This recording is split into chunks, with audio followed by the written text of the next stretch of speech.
وجايه لكم بمسلسل لسه نازل جديد، وكمان انتوا طلبتوه مني كتير وانا مقدرش ازعلكم. والمسلسل ده صعب جدا، فانا حاولت الخصه بابسط طريقه عشان تفهموه بيها. فبليز بقى قدروا تعبي وانزلوا حطوا لايك للفيديو وصلوا ل10,000 لايك، ويا ريت تشتركوا في القناه عشان نكمل ال250,000. وكمان حابه اعرفكم ان انا عملت لكم مسلسل سيد الشيطان لا تقبلني اللي طلبتوه مني، فهتلاقوا اللينك بتاعه في الوصف والتعليقات، روحوا اتفرجوا عليه عشان اليوتيوب موصلش اشعارات. وما تنسوش تكتبوا رايكم تحت في التعليقات، ويلا نشوف الملخص. قصتنا بتبدأ سنة 1998 مع بنوتة اسمها منة، وهي قاعدة في محل خالها وبتبيع شرايط موسيقية، وبيبقى في واحد اسمه جانج بيبصلها لأنه معجب بيها، وبيلاحظ الموضوع ده صاحبه هيون، فبيقرر يقرب ما بينهم، فبيشدوا وبيدخلوا المحل، فبيقعدوا يتكلموا معاها بحجة إن هي قدهم ومعاهم في نفس الفصل. ونروح للزمن التاني سنة 2023 مع بطلتنا هانو اللي بتبقى شغالة موظفة في شركة، وبيبقى النهاردة الذكرى السنوية لموت حبيبها، فبتروح الكنيسة بس مش بتستحمل وبتمشي لأنها بتبقى مقتنعة انه ما ماتش، وبتسوق وهي زعلانة وبتفتكر ذكرياتها مع حبيبها كيم، واللي من سنة قرر يسيب كوريا ويسافر أمريكا معاها عشان يبقى جنبها، بس هي كانت معترضة فقعدوا يتخانقوا سوا، ولكنه ما سمعش كلامها وسافر وراها. ولكن الطيارة اللي كان راكبها اتحطمت وكل اللي فيها ماتوا بس ملقوش جثته، عشان كده هان بتبقى واثقة انه لسه عايش. ونرجع للماضي مع من اللي بتتأخر على المدرسة، بس من حظها الحلو انها بتلاقي هيون وجانج جايين، فهيون بيستغل الفرصة وبيخليها تركب ورا صاحبه وبيسبق هو عشان يفضلهم الجو، ولكنهم التلاتة بيوصلوا متأخر فالأستاذ بيقفشهم وبيعاقبهم. ونرجع للحاضر مع هانو اللي النهارده بيكون عيد ميلادها، تفتكر ذكرياتها مع حبيبها لانه الوحيد اللي كان بيحتفل بيه. ولما بتوصل للشركه بتلاقي حد جايب لها ورد هديه عيد ميلادها، فبتجري عشان تشوفه ولكنها مش بتلحقه.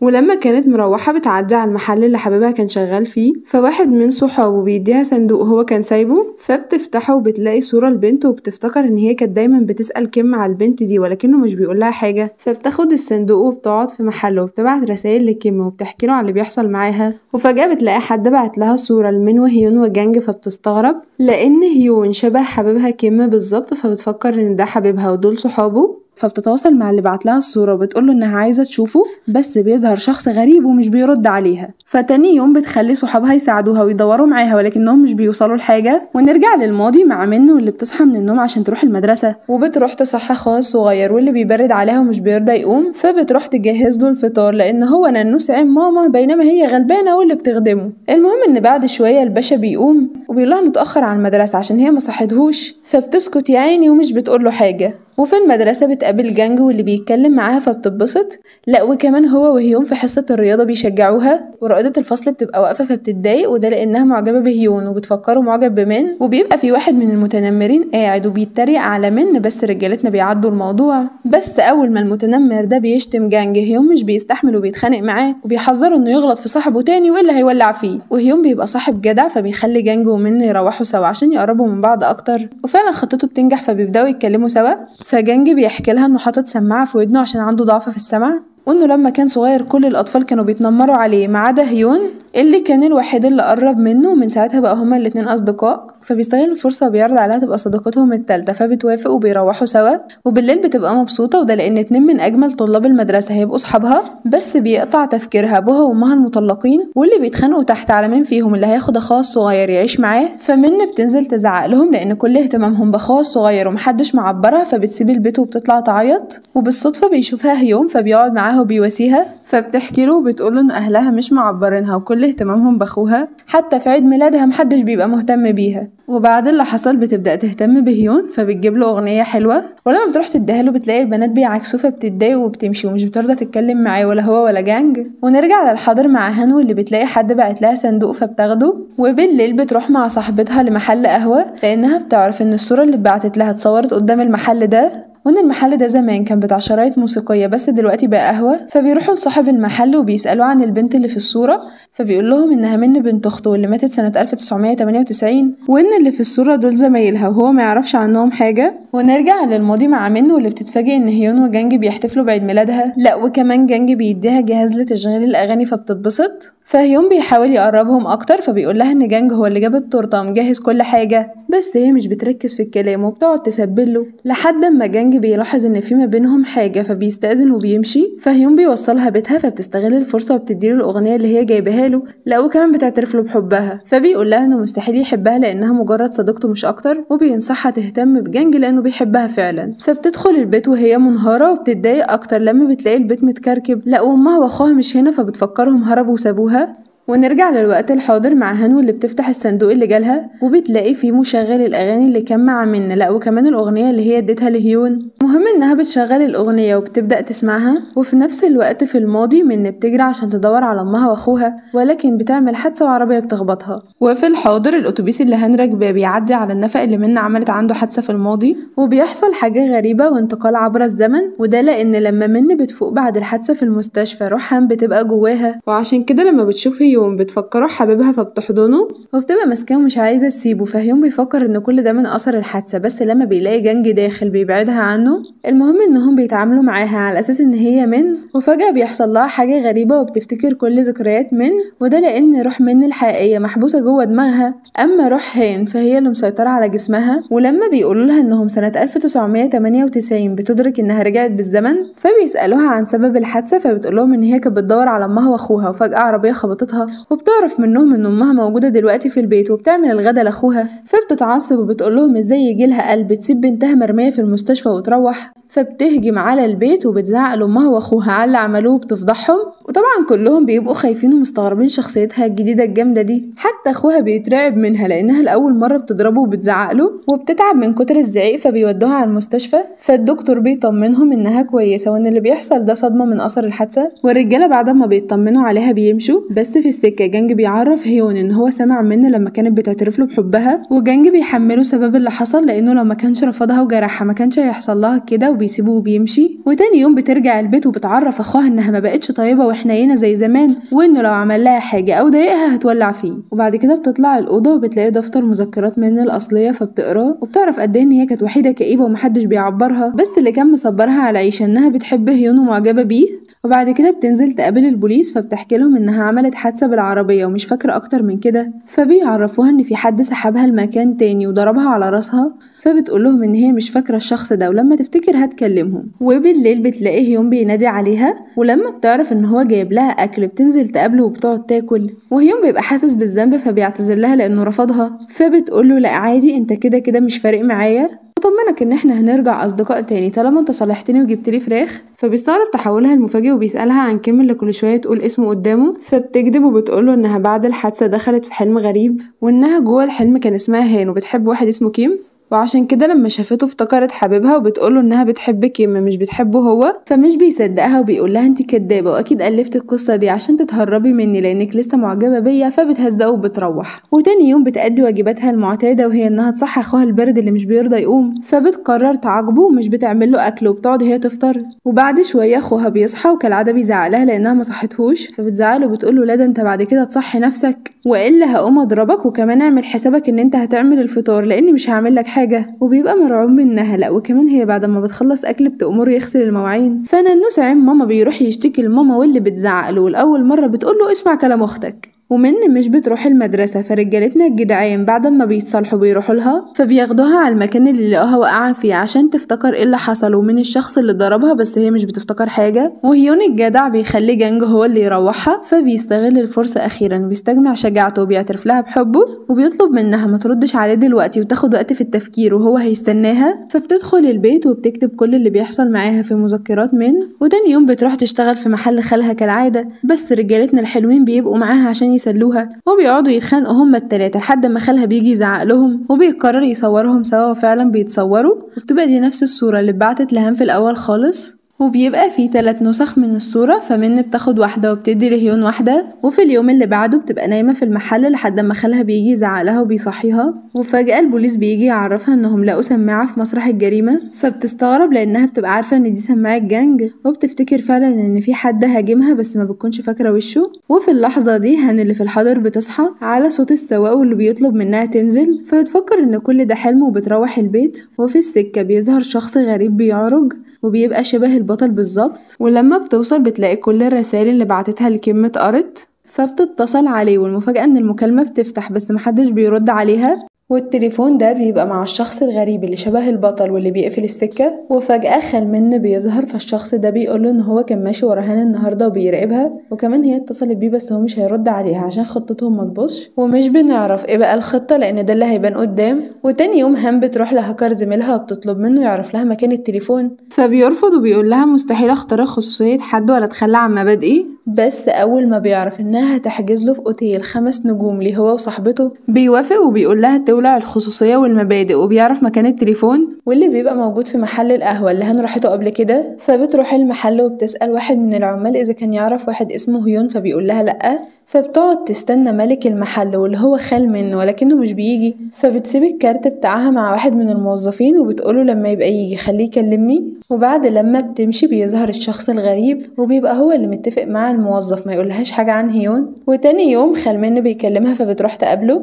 فبتقوله انها تتبعت تليفون حبيبها وعرفت ان اخر مكان كان موجود فيه هو المحل ده، وتقوله انها حلمت حلم غريب وان هي دخلت جوه جسم منه وقضت شوية وقت وبعد كده رجعت تاني. فبيقولها ان كل ده مش حلم وانها سافرت بالزمن فعلا، لانها في الماضي قالت له انها هان مش من، بس هو ما كانش مصدقها وبيديها مذكرات منه. ولما هان بتفتحها بتلاقي نفس الكلام اللي هي كتبته لما سافرت بالزمن، بس بتلاقي كام صفحة مقطوعة وكمان بيبقى فيه تاريخ معين مكتوب جنبه اسم حبيبها، فما بتكونش فاهمة حاجة. وفي اللحظة دي بتقرر ترجع للماضي عشان تفهم، فبتجيب جهاز الموسيقى وبتقعد تسمع اغاني زي ما عملت في الاتوبيس، وفعلا بترجع للماضي وبتصحى وبتلاقي نفسها رجعت ليوم ما كانت نايمة في المحل وخالها بيصحيها. وبعد شوية البوليس بيجي فبتقول لهم انتوا اكيد جايين توروني السماعة اللي لقيتوها في مسرح الجريمة، فبيستغربوا هي عرفت منين. فبتسيبهم وبتروح المدرسة وبتبقى بتعيط وبتبص على هيون بنظرات كلها حب لحد ما بيلاحظ، فبتهرب منه وبتقول مستحيل هيون وحبيبي يبقوا نفس الشخص، لان انا وكيم سنة 1998 كان عندنا 11 سنة بينما هيون دلوقتي عنده 18، فاكيد هما شبه بعض في الشكل مش اكتر. وفجأة هيون بيجي من وراها وبيسألها كانت بتعيط ليه، فبتقوله مالكش دعوة وبتمشي. فبتجري على المذكرات وبتلاقي الصفحات المقطوعة واسم حبيبها اختفوا، فما بتكونش فاهمة حاجة ومش عارفة هي هتعمل ايه. وعلى الجانب الاخر بنعرف ان هيون شغال في المحل بتاع جد جانج،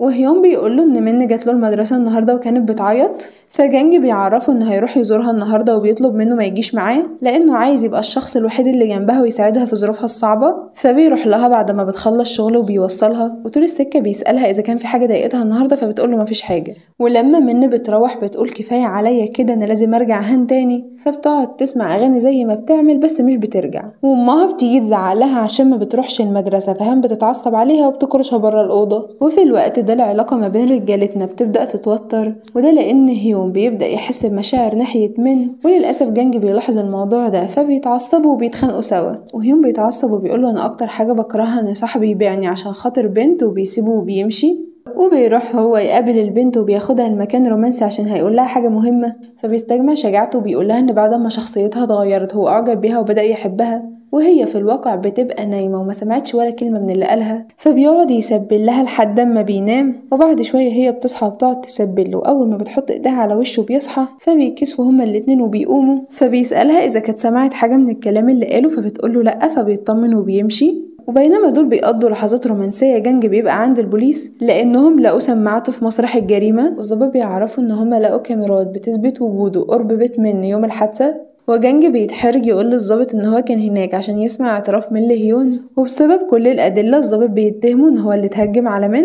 وبيبقى المشتبه الرئيسي في القضيه. وطبعا الخبر ده بينتشر في ثانيه، فزمايله بيبداوا يتنمروا عليه، بس هيون بيدافع عنه وبيبقى واثق في براءته، فبيجري على بيت منه وبيجيبها لجانج، فبتقول ان هي واثقه في براءته ومصدقاه. وبتروح للبوليس وبتقول للظابط ان جانج ما عملش حاجه وان سماعته ضاعت وهي لقيتها وكانت هتديها له، وبتأكد له ان مش جانج هو اللي هاجمها انما شخص تاني بس هي مش فاكراه حاليا. وبيقنعوا في الضابط لحد ما بيثبتوا براءة جانج. وبعد كده رجالتنا الحلوين بيتصالحوا وبيروحوا ياكلوا عشان يحتفلوا، ومن بتقرر تفرفشهم فبتقول لهم نكت بايخه، فجانج بيجبر بخاطرها وبيضحك، على عكس هيون اللي بيطحن خاطرها وبيقول لها ما تقوليش نكت تاني. المصيبه انه لما بيروح البيت وبيفتكر النكت بيقعد يضحك، فبيقول يا لهوي هو انا مالي ضعفت وبضحك على نكت بايخه زي دي كده ليه. وبعد كده بيفتكر ذكرياته معاها فبيقول شكلي هتجنن بحبها ولا ايه. وفي الوقت ده هي بتبقى مع خالها وبتقوله ان هي مش من انما واحدة جاية من المستقبل واسمها هان، وبتطلب منه يساعدها عشان ترجع للمستقبل، بس هو ما بيكونش مصدقها، فبيقرر ياخدها على قد عقلها وبيعمل معاها اتفاق، وبيقولها انت لو خليتي منك تجيب درجات عالية وتخش كلية كويسة انا هساعدك ترجعي، فبتوافق.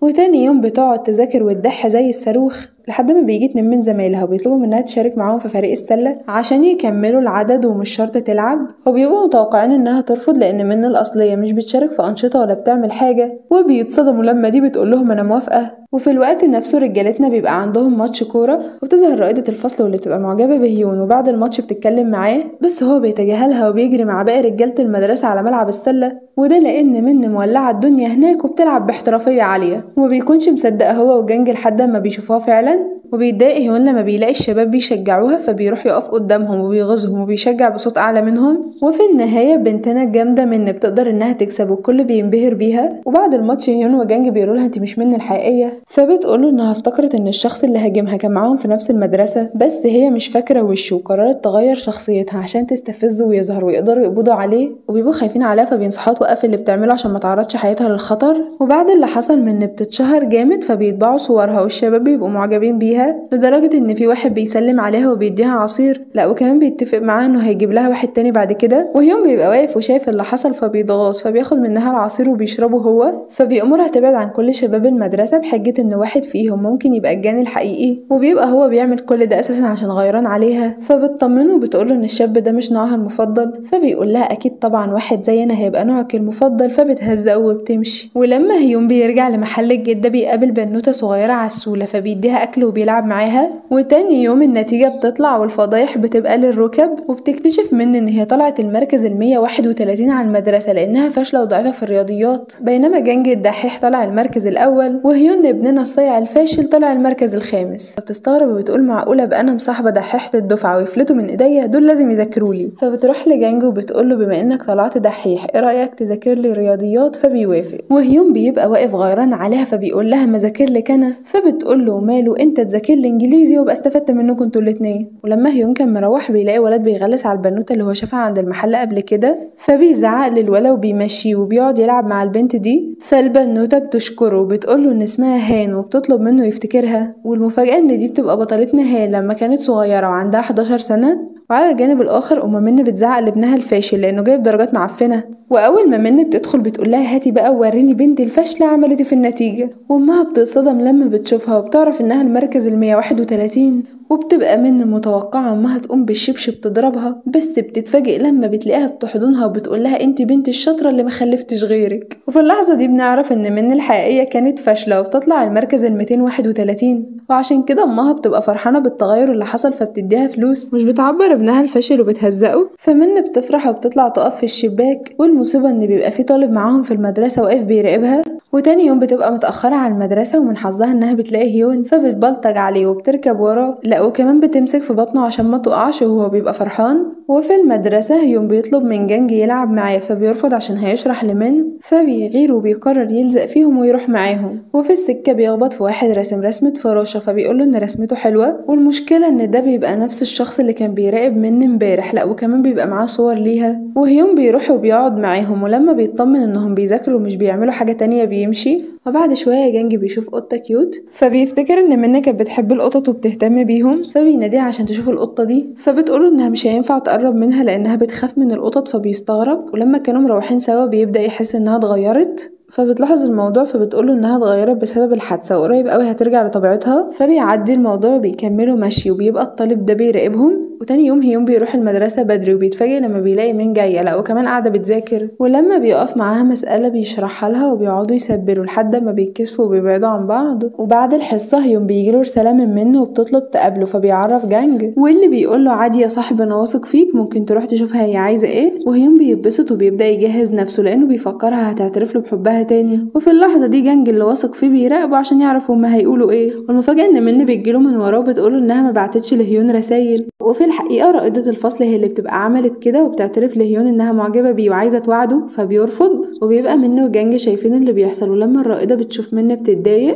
وتاني يوم منة بتروح الفصل وبتلاقي حد حاطط لها صور ليها في الدرج بتاعها، فبتفكره الجاني، فبتروح توري الصور لجانج وهيون، واللي بيشكوا بيقولولها ان الشخص ده بيراقب كل تحركاتها وهما لازم يدوروا عليه. وبعد كده بتيجي حصة الرسم وهيون بيبقى قاعد يلعب لحد ما بيلمح من فبيروح عشان يتكلم معاها، بس بيلاقيها قاعدة ترسم وتهزر مع جانج. وبعد شوية من بتلاحظ ان هيون مش موجود فبتستأذن جانج وبتروح تدور عليه وبتقدر انها تلاقيه، فبتلاقي عشب على راسه فبتشيلهوله وبيقعدوا يسبلوا لبعض كالعادة لحد ما الدنيا بتمطر فبيطلعوا يجروا. ولما كانوا مروحين جانج بيبقى زعلان، وده لانه شافهم وهما قاعدين سوا وكان متضايق، وعشان كده بيبدأ يتجنب هيون، واللي بيلاحظ وبيعترف له ان هو فعلا معجب بمن، بس بيطمنه انه مش هيعترف لها ولا هيوعدها عشان هيسافر امريكا. وكمان من قالت له انها ما بقتش معجبه بيه، فجانج بيقول له اكيد بتكذب وقالت كده عشان تفضلوا اصدقاء. ولما هيون بيروح بيفتكر منه وهي بتجري تحت المطر فبيرسمها. وتاني يوم بيبقى عندهم حصه العاب، فرائده الفصل الحربيه بتستغل ان من بتغير قدامهم فبتصورها من غير ما تاخد بالها. وبعد شويه من بتقعد مع جانج واللي بيسالها اذا كانت معجبه بهيون فبتقول له ان هما مجرد اصدقاء. وبيجي هيون وبيتخانقوا قدامها لحد ما جانج بيقول لها انه مخبي عليهم وهيسافر امريكا، فمن بتسكت وبيتصدم جانج لما بيكتشف ان هي كانت عارفه ومخبيه عليه، فبيتاكد ان في ما بينهم حاجه فبيزعل وبيمشي. فهيون بيتضايق من اللي حصل، بس بالليل بيقابل منه وبيقول لها انت مش مجرد صديقه وبيعترف لها بحبه، فمش بترد عليه. وتاني يوم بتبدأ تتجنبه لدرجة انها بتاخد جانج وبيبدأوا يدوروا على الشخص اللي بعتلها الصور، بس مش بيوصلوا لحاجة. وفي السكة بتقول لجانج ان هيون كان مخبي عليه موضوع السفر عشان ما يتضايقش مش اكتر. فجانج بيقول لها اذا كنت معجبة بهيون روحي وعديه وانا مش هتضايق. فبتقول له لا انا كنت معجبة بيه زمان انما دلوقتي بقى صديقي المقرب. فبتجمعهم هما الاتنين وبتحكي لهم الحقيقة، وبتقول لهم انها مش منها صاحبتهم انما واحدة اسمها هين وجاية من المستقبل، وبتعرفهم ان هيون شبه حبيبها وعشان كده كانت منجذبة ليه. وبتقول لهم الدليل على كلامي ان الكتابة اللي في المذكرات بتاعتي بخطين مختلفين، الاول هو خط من الاصلية والتاني هو خطي انا. وبالرغم انهم بيلاقوا اختلاف الا انهم مش بيصدقوها. وهيون بيقول لها اكيد انتي الفت القصة دي عشان تصالحينا. تتضايق وبتمشي بس مش مشكلة تولع بجاز، المهم ان رجالتنا بيتصالحوا. وهيون بيحس من جواها ان هي مش بتكذب. وفي الوقت ده رائدة الفصل بتبقى مع صحابها في المدرسة وبتلزق صور من اللي هي صورتها على السبورة، وده كله عشان تفضحها وهيون يبعد عنها. ولما كانوا ماشيين صحابها بيسيبوها وبيدخلوا الحمام فبيهجم عليها واحد وبيحبسها، ولما صحابها بيرجعوا بيفكروها مشيت وسابتهم فبيمشوا هما كمان. وتاني يوم في بنوتة بتيجي للفصل بدري وبتتصدم لما بتلاقي رائدة الفصل ميتة فبتبلغ الأساتذة والبوليس. ولما منى بتيجي وبتعرف اللي حصل بتتضايق، بس بتلاحظ ان صحاب الرائدة بيتصرفوا بطريقة غريبة فبتراقبهم، فبتسمعهم وهما بيتكلموا عن موضوع الصور فبتستغرب وبتسألهم هما يقصدوا ايه بالكلام ده. وفي الوقت ده هيون بيوصل للمدرسة وبيعرف اللي حصل فبيطلع يجري وهو خايف لانه بيفكر ان منى هي الضحية، بس بيطمن لما بيشوفها وبيعرف انها كويسة. فبتقول لهم انها عايزاهم في حاجه مهمه، فبيروحوا هما التلاتة على بيت هيون. فمن بتقول لهم ان الصور اللي لقيتها في الدرج كانت الرائده هي اللي حطاها عشان تخوفها، وكمان لزقت لها صور مش كويسه على السبوره عشان تفضحها. وبتبقى شاكه ان الجن اللي ضربها ليه علاقه باللي حصل مع رائده الفصل وكمان هو اللي شال الصور. وبيقعدوا يفكروا بس مش بيوصلوا لحاجه، فجانج بيمشي وهيون بيستغل الفرصه فبيدخل يقول لمن ان هو مصدقه في موضوع السفر عبر الزمن لانه حاسس انها مش بتكذب، وبيبدا يسالها عن شخصيتها الحقيقيه بس بيحس انه هيضعف قدامها فبيطلع يجري. فبتقعد تقلب في صوره وبتلاقيه راسم صوره لمن لما كانت بتجري تحت المطر، فبتستغرب وده لان حبيبها كان راسم نفس الصوره بالظبط. فلما بيجي بتساله اذا كان هو حبيبها، وبتصحى هام في الوقت الحاضر بسبب صاحبتها واللي كانت قلقانه عليها، فبتجري على خال منه وبتحكي له اللي حصل، وبتلاقي حد بيكلمها من ورا فبتتصدم لما بتشوفه. فبتساله اذا كان هو هيون ولا كيم، فبيقول لها ان هو هيون وبيحكي لها انه سنه 2002 رجع كوريا تاني بعد ما جه من امريكا، وانه راح يزور صاحبه جانج في السجن بس هو رفض يشوفه. وبنعرف ان جانج مسجون بتهمة قتل من سنة 1998. فهيون بيتضايق من صاحبه بس بعد كده بيمشي وبيركب الاتوبيس وبيسمع نفس الاغنية اللي من كانت مدياها له. وفجأة الاتوبيس بيتقلب وبتحصل حاجة غريبة، وده لان هيون بيفوق وبيلاقي نفسه في جسم كيم، لا وكمان بقوا في 2007 بدل 2002. وبيدرك في اللحظة دي ان هان كان عندها حق لما قالت له ان شبه حبيبها. فهيون بيتقبل الواقع، ولما بيخرج من المستشفى بيقابل خال منه وبيقوله انه دخل في جسم كيم وان ده الشخص اللي هان بتحبه وعشان كده هو لازم يدور عليها. ولما بيروح بيقعد يدور عليها وبيقدر ان هو يلاقيها وبيعرف اسم الجامعة بتاعتها. فتاني يوم بيروح يستناها من الصبح لحد بالليل ولكنه مش بيلاقيها، فبيتعب وبيخش يقعد في محل، والمفاجأة انها بتيجي تقعد جنبه. بس هي ما بتكونش عارفاه لانها في الوقت ده لسه ما قابلتش كيم ولا اتعرفت عليه. المهم انه لما بيروح بيرسمها لما كانت في جسم منه وبتجري تحت المطر، وده يفسر لنا ازاي الرسمه دي كانت مع حبيبها، وده لان هيون اساسا هو اللي رسمها. وبيقرر ما يضيعش وقته ويقرب منها اكتر، فبيقعد يذاكر ويضح وبينجح يدخل نفس الجامعه معاها. وفي اول يوم في الجامعه ولما بيشوفها قلبه بيطير من الفرحه لدرجه انه بيفضل ماشي وراها. ولما بيعرف انها مشتركه في نادي معين بيشترك معاها، وبيبقوا هما الاتنين قد بعض في السن، بس بسبب الحادثه اللي حصلت مع كيم هيون اتاخر سنه، فبقى هو في سنه اولى وهي في سنه تانية. المهم انه بيروح يعترف لها بحبه، فبتزعق له وبتعرفه ان عندها حبيب، فبيتضايق ولكنه بيتعرف على واحد اسمه تشان واللي بيعرض عليه يخرجوا في موعد مدبر فبيرفض. بس لما بيعرف ان هو خارج مع بنات من نفس كلية هان بيوافق وبيروح، بس مش بيلاقيها من ضمن البنات، ولكن المفاجأة الكبرى انها بتبقى جرسونة في المحل اللي قاعدين فيه. واول لما بتشوفه بتفكره بيطاردها، فبتهزقه من تحت لتحت هو واصحابه عشان تكره البنات اللي قاعدين فيهم. فبيتضايق، بس تاني يوم بالرغم ان هما الاتنين من كليتين مختلفتين الا انه بيروح لها وبيحضر معاها نفس المحاضرات وبيفضل لازق لها، فبيروح يشتغل معاها في نفس المحل اللي شغاله فيه. فبتقرر تربيه وبتفضل تشغله وتمرمطه وبتبقى واثقه انه هيستقيل، ولكن ابننا الجامد مش بيسيبها وبيفضل موجود.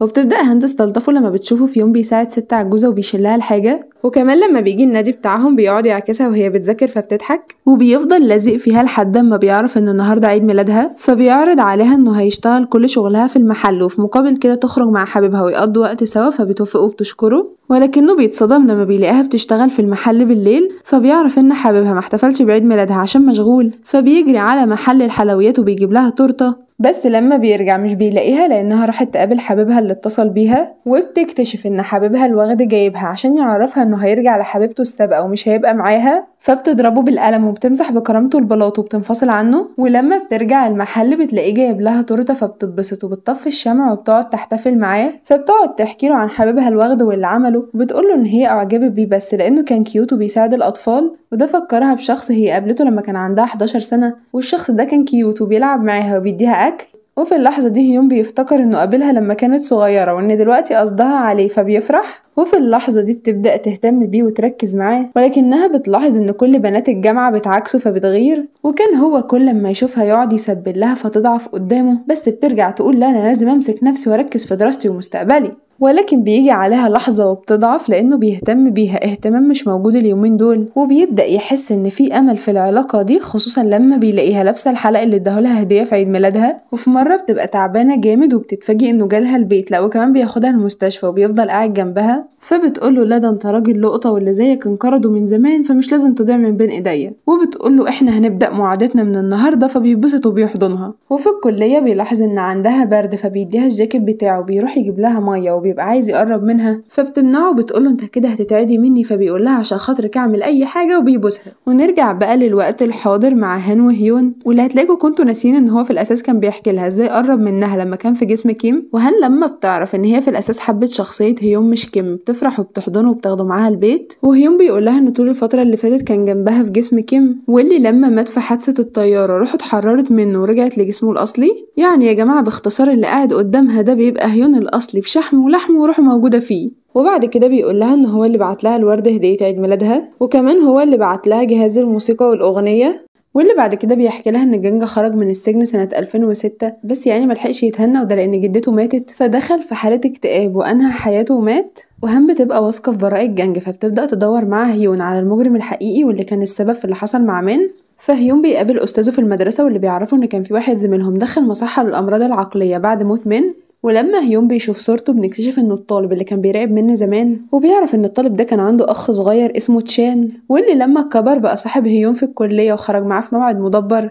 وبالصدفة تشان بيزور هان في بيتها، وده لأنه بيبقى صديق مقرب لها هي وهيون. فتشان بيستغرب لما بيلاقيها بتبحث في قضية منه ورائدة الفصل، فبتقوله انها بتدور على المجرم، وبتعرفه انها بتسافر بالزمن عن طريق انها بتسمع اغنية معينة، فبيقولها انه مصدقها وبيسمع الاغنية وبيرجع للزمن فعلا سنة 1998. وبدل ما يبقى طفل صغير زي ما كان بيدخل في جسم اخوه، لان هما الاتنين شبه بعض، وبيبقى من شروط السفر ان الروح تنتقل لجسم واحد شبهك زي ما حصل مع هان وهيون. بس تشان بيبقى سايكو وعنده هوس من، وبنعرف ان يوم حادثة العربية من ما اتخبطتش لان هو جه انقذها وخدها لمكان تاني وضربها على راسها، وقبل ما يكمل عليها بيفوق، وده لان هان في الوقت الحاضر بتصحيه وبيكدب على هان وبيقولها انه سمع الاغنية وما سافرش زي ما هي قالت، ولكن بعد كده بيضحك عليها وبيوقعها على الارض لحد ما بيغمى عليها. وفي اللحظة دي هيون بيجي وبيتخانق مع تشان واللي بيخلص عليه وبياخد جهاز الموسيقى وبيهرب، وللأسف هيون بيموت وهان يعني بتزعل عليه لأنها مش بتلحق تتهنى بوجوده جنبها. المهم إنها بتكتشف إن تشان كان بيكدب عليها وإنه لما كان عندها في البيت سافر بالزمن فعلا،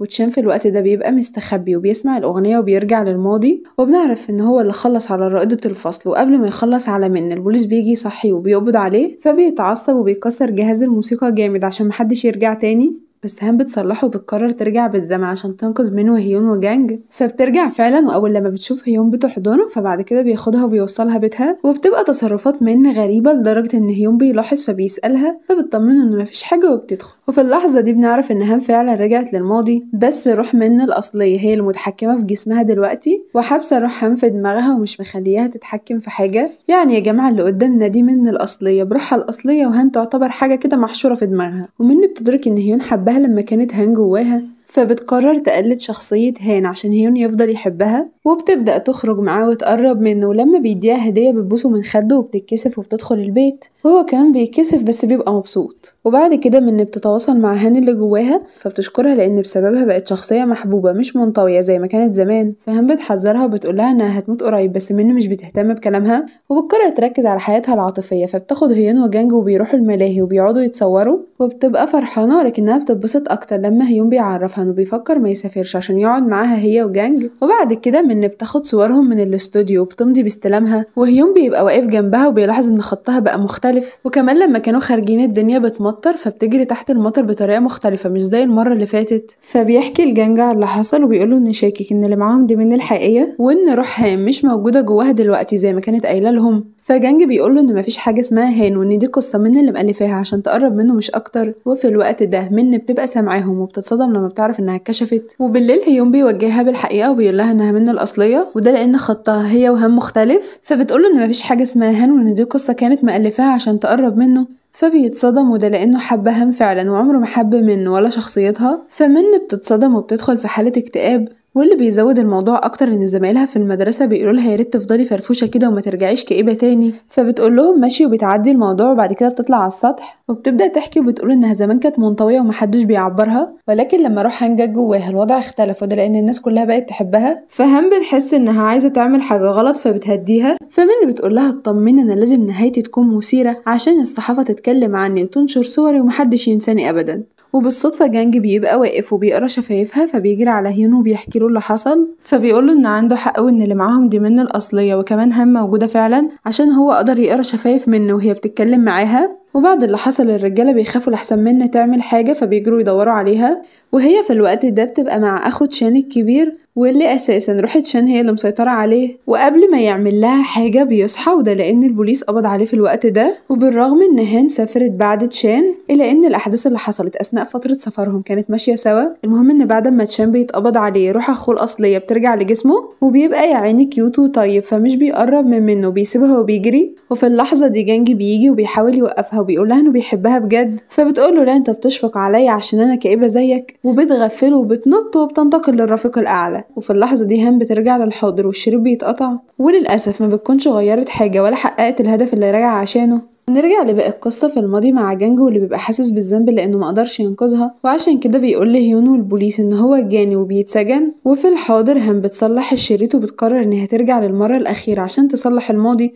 وفعلا بترجع في اللحظة اللي من بتبقى واقفة فيها تتكلم مع جانج، وبتبقى هي المسيطرة على جسم منه ومش بيحصل لها حاجة وجانج بينقذها. وأول لما هيون بيشوفها بيعرف إن دي هان مش من فبيحضنها، وهان بتعرفهم إن هي كده غيرت الماضي فأكيد المستقبل هيتغير. وبتطلع أوضتها وبتبدأ تتكلم مع من اللي موجودة جواها وبتقول لها ان شخصيتها جميلة وتستاهل تحاول مرة كمان عشان تخلي الناس يحبوها، وبتطمنها انها اكيد هتلاقي الراجل اللي يحبها ويقدرها في يوم من الايام. وبتقرر تودع الماضي، فبتبدأ بأخوها فبتقوله يا ريت تعتمد على نفسك وتصحى لوحدك لأن أنا مش هفضل طول عمري أصحيك. وبتروح تسلم على أمها وبتسيب رسالة لخالها وبتطلب منه يقفل محل الموسيقى ويفتح مكانه محل قهوة لأنه في المستقبل هيبقى مشهور جدا. وبتروح لجانج وبتودعه وبتديله جهاز الموسيقى والأغنية وبتقوله أبوس إيدك احرقهم عشان لا أنا ولا حد غيري يعرف يسافر بالزمن تاني. وبتروح تقابل هيون وبتخرج معاه في يوم رومانسي مليء بالسعادة والفراشات، وهيون بيطمنها انهم لو مبقوش مع بعض دلوقتي اكيد هيتقابلوا في يوم من الايام وهيقدر يتعرف عليها ويحبها تاني. وفي الوقت ده جانج اخيرا بيحرق الشريط والجهاز، وعشان كده هان وهيون بيختفوا هما الاتنين. وفجأة هيون بيلاقي نفسه في بيته كل صور وذكرياته مع هان اختفت وما بيكونش فاكرها اساسا. وفي الوقت نفسه هان بترجع بيتها وكل الصور والذكريات بتختفي وما بتكونش فاكرة حاجة عن هيون ولا عن رجوعها بالزمن. وبعد حرق الجهاز واختفاء الذكريات بنرجع لنقطة البداية الأصلية مع من واللي بتفوق في المستشفى بعد حادثة العربية، وبتبقى طبيعية جدا وروحها موجودة جوه جسمها، وبتتفاجئ لما بتلاقي جانج قاعد جنبها. وبعد فترة بتخف وبترجع المدرسة، فجانج بيعترف لها انه معجب بيها فبتتبسط وبتقول له شكلي هركز معاك الفترة الجاية، وتقريبا كده هيبدأوا يتواعدوا. وبتعدي السنين لحد ما بنوصل ل 2011 مع هيون، واللي في مرة بيركب نفس الأتوبيس مع هان وبيبقى شغال في الأتوبيس الأغنية اللي هان كانت بتسمعها لما بتيجي تسافر عبر الزمن. المهم ان هيون بيحس بشعور غريب ناحيتها، فاول ما بينزل وراها وبيوقفها وشكله كده هيرجع يحبها تاني زي ما وعدها قبل كده، بس المرة دي هتبقى مختلفة لانهم اساسا مش فاكرين بعض، يعني هنبدأ من نقطة الصفر. وبكده تبقى النهاية سعيدة للكل، منها هتبقى مع جانج وهان هتبقى مع هيون. واول حاجه اتعلمناها من الملخص ان انا لازم اسافر كوريا بنفسي عشان اتاكد ان الجهاز والشريط اتحرقوا وفحموا، ولو لسه فانا هروح اولع فيهم بجاز عشان اللي حصل ده ما يتكررش تاني. وتاني حاجه اتعلمناها ان احنا محتاجين رجاله زي جانج وهيون دول في حياتنا. بصراحه يا جماعه صداقتهم ووفائهم لبعض كان احلى حاجه في المسلسل كله. واول كومنت معانا من عهد من السعوديه، وانا كمان بحبك قوي انتي وكل اهل السعوديه. الكومنت اللي بعده من رنا من الاردن، واللي بعده من رغد من الاردن، وانا كمان بحبكوا قوي انتوا وكل اهل الاردن. والكومنت اللي بعده من ناديه من سوريا، وانا كمان بحبك قوي انتي وكل اهل سوريا. والكومنت اللي بعده من منى، وانا كمان بحبك قوي. والكومنت اللي بعده من فاطمه من العراق، وانا كمان بحبك انتي وكل اهل العراق. والكومنت اللي بعده من فدوى من الجزائر، واللي بعده من اميره من الجزائر، واللي بعده من هدى من الجزائر برضو، وانا كمان بحبكوا بالزاف يا بنات انتوا وكل اهل الجزائر. واخر كومنت معانا من محمود، وشكرا يا محمود لانك بتعلق عندي على القناه. وبس كده الفيديو خلص. ما تنساش لو عجبك الملخص تعمل لايك وشير واشتراك في القناه. سلام.